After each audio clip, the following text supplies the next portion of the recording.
no way of getting around it. But, we are talking about an ugly deal to make an aggressor go away by basically paying him off.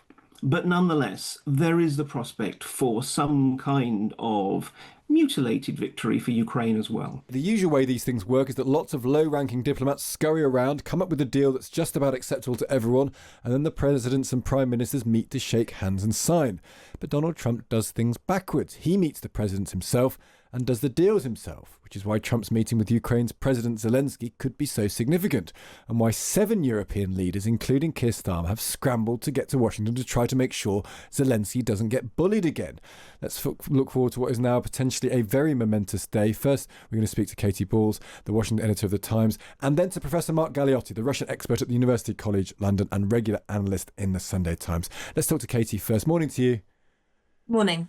What does Trump want out of today? I know Zelensky asked for the meeting, but Trump has given it to him. There's going to be 7 European leaders, presumably in an ante-room, maybe. What does Trump want out of today, do you think? Well, Trump wants a deal, effectively, and that is decided by late afternoon DC time, late evening UK time. I mean, that would be his ideal situation. I think realistically, the White House is not expecting things to move quite that quickly.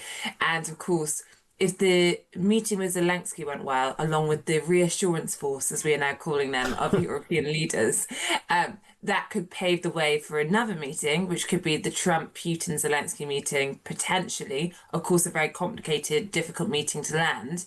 But I think this is about seeing the conversations that Donald Trump had with Vladimir Putin in Alaska.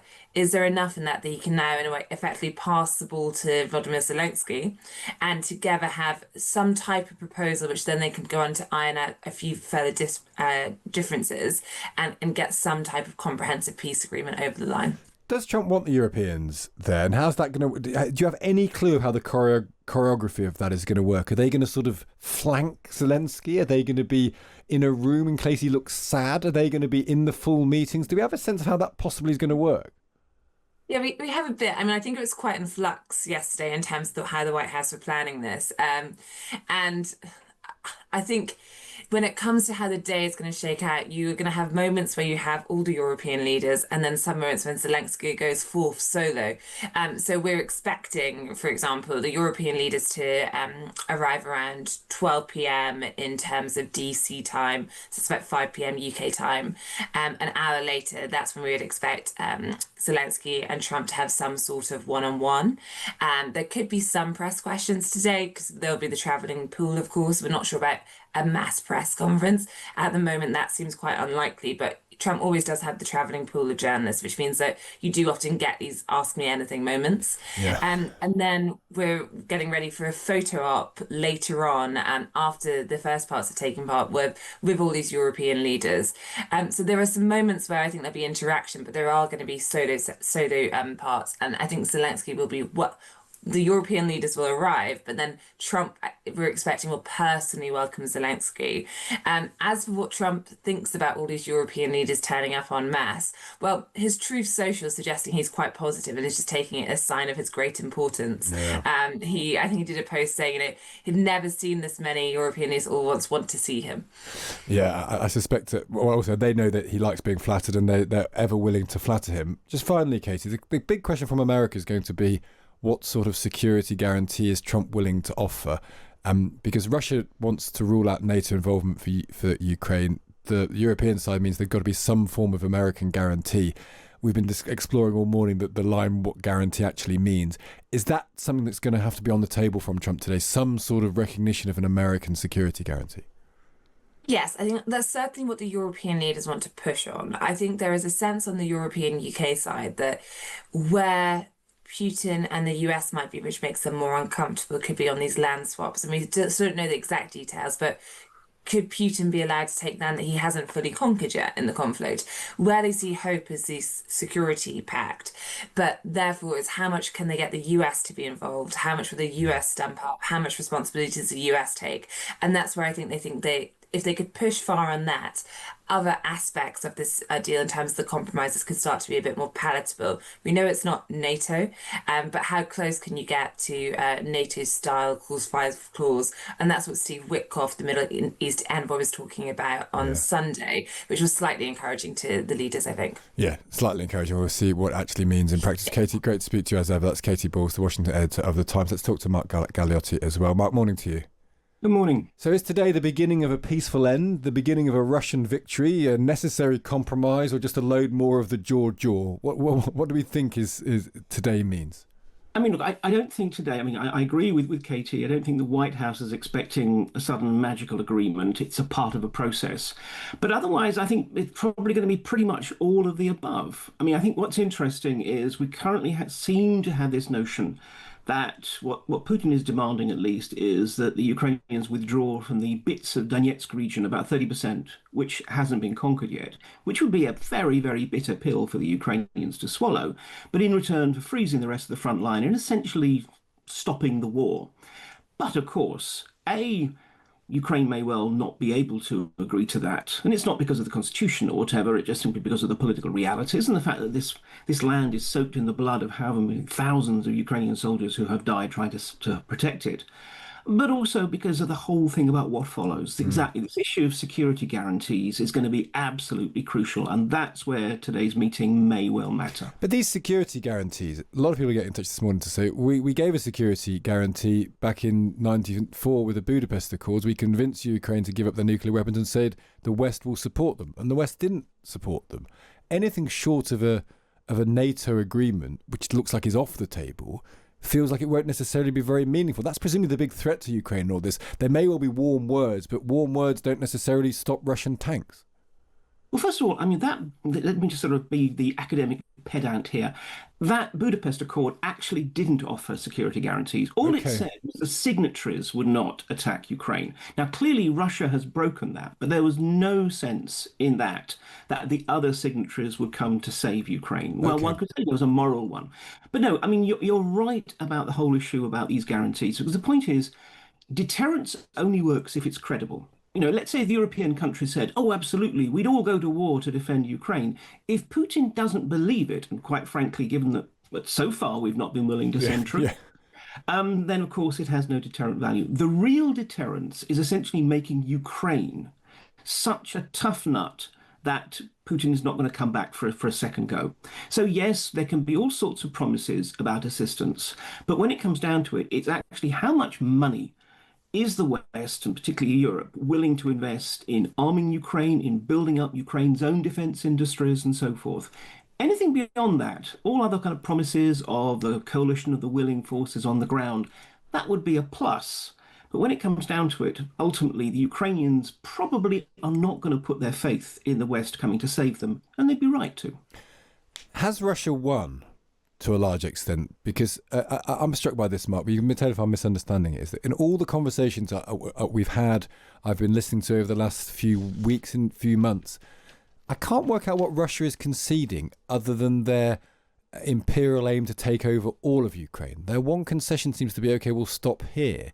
The act of the illegal invasion, the cost of the damage to Ukraine, the people murdered, the children stolen, none of that seems to be being discussed at all. Russia don't seem to have anything on the table other than just stopping. Well, yes, but obviously from Putin's point of view, he's winning. And he reckons that he can basically outlast Ukraine. Remember, he doesn't have to fight a war forever. He just has to be able to fight it longer than Ukraine can. And in his mind, at least, we can argue on whether that's accurate, but to him, he can do that. So precisely, he views his concession as being exactly as you say, I won't take any more. Now, whether we're willing to accept it is not really the point. It's whether the Ukrainians are willing to accept it. The key things are two. One is, this is not about formally acknowledging this under international law to be Russian land. It will be always a kind of temporary de facto seizure, which the Ukrainians can hope in due course, whether it's through military or political means, to regain. Just at the moment, they're not going to be able to regain it. The second point is precisely what kind of Ukraine is left, the remaining 80% or whatever. Now, if that manages to become a truly sovereign, democratic, stable, and prosperous country, one that probably will be joining the EU if it can, well, that will be a victory for many Ukrainians, and actually it will be a defeat for Putin. So there's no way of getting around it. But, we are talking about an ugly deal to make an aggressor go away by basically paying him off. But nonetheless, there is the prospect for some kind of mutilated victory for Ukraine as well. So should we give Trump credit here? Does Trump get enough credit? Because it's easy to be skeptical of Trump because he seems like Putin's stooge and he's trumped around the place, not necessarily delivering anything. But if there is a world in which Ukraine loses 20% of its territory, but ultimately is able to have free elections again and sustain itself and work out what sort of Western country it wants to be, if indeed it wants to be that country, actually is Trump the man who brought it? Yeah, I mean, for all sorts of political and indeed aesthetic reasons, it's always hard to want to actually say anything positive about Trump. But the key thing about Trump is, well, two things really. One is that he is willing to use the big stick that is American power on not just Russia, but also Ukraine and Europe. But the second point is, in many ways, Trump is just simply saying the unspoken part out loud. For years, we've known that whatever was being said in public, there was no question of NATO membership for Ukraine. And likewise, there is no clear theory of victory at the moment, other than just some kind of magic, oh, Russia implodes, way in which Ukraine is going to get its territory back. So in some ways, we have to recognize that at least Trump is willing to talk about the realities rather than sticking to the cozy political mantras, which we've had up to now, which are more or less saying, well, it wouldn't be right for Russia to win anything, and therefore we will try and pretend that situation can be avoided. So in that respect, yes, we have to give Trump a certain amount of credit. And I guess just finally, are we really willing to support Ukraine? A lot of people getting in touch this morning and saying, it'll cost money for us. And so it's a deal the Americans do.